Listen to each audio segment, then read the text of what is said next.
ഇടുക്കിയിലെ വീട്ടിൽ വന്നിട്ടുള്ളൊരു evening vlog കണ്ടാലോ?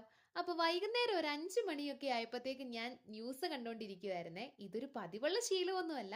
ഞാൻ കണ്ടത് റിപ്പോർട്ടർ ചാനലായിരുന്നു. ഇന്ന് അവരുടെ വാർഷികമല്ലേ. രാവിലെ അതിന്റെ പരിപാടിയൊക്കെ ഞാൻ കണ്ടായിരുന്നു. അതൊക്കെ കഴിഞ്ഞ് പുറത്തിറങ്ങി നോക്കിയപ്പോൾ നല്ല മഴയായിരുന്നു. ഇന്ന് തോർന്നിട്ടേ ഇല്ല. നല്ല രീതിക്ക് മഴയുണ്ടായിരുന്നു. അതുകൊണ്ട് തന്നെ കുറച്ച് അധിക സമയം ഞാൻ പുറത്തിരുന്നു. അപ്പോഴാ പപ്പ മോളത്തെ പറമ്പിൽ പോയിട്ട് വന്നത് വെറും കൈയോടെയല്ല, ഒരു മാങ്ങയും ഉണ്ടായിരുന്നു. എന്നോട് പറഞ്ഞത് നിനക്ക് നല്ല ഭാഗ്യമുണ്ടെന്നാ. കാരണം ഇക്കൊല്ലത്തെ അവസാനത്തെ മാങ്ങയായിരുന്നു കേട്ടോ.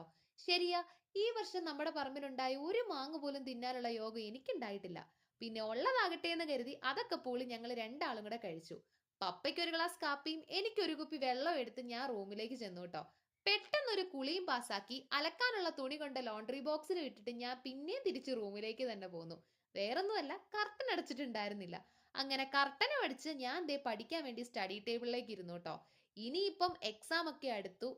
ആകെ കുറച്ച് മണിക്കൂറുകൾ മാത്രമേ ഉള്ളൂ. അതുകൊണ്ട് തീവ്രമായിട്ടുള്ള പ്രിപ്പറേഷനിലാണ് ഞാൻ.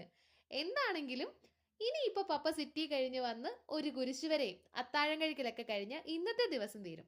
അപ്പൊ ഇത്രേ ഉള്ളൂ കേട്ടോ. വീഡിയോ ഒക്കെ ഇഷ്ടപ്പെടുവാണെങ്കിൽ ലൈക്ക് ചെയ്യണേ, സബ്സ്ക്രൈബ് ചെയ്യാനും മറക്കല്ലേ. അപ്പൊ ഇത്രേ ഉള്ളൂടാ. Okay, by.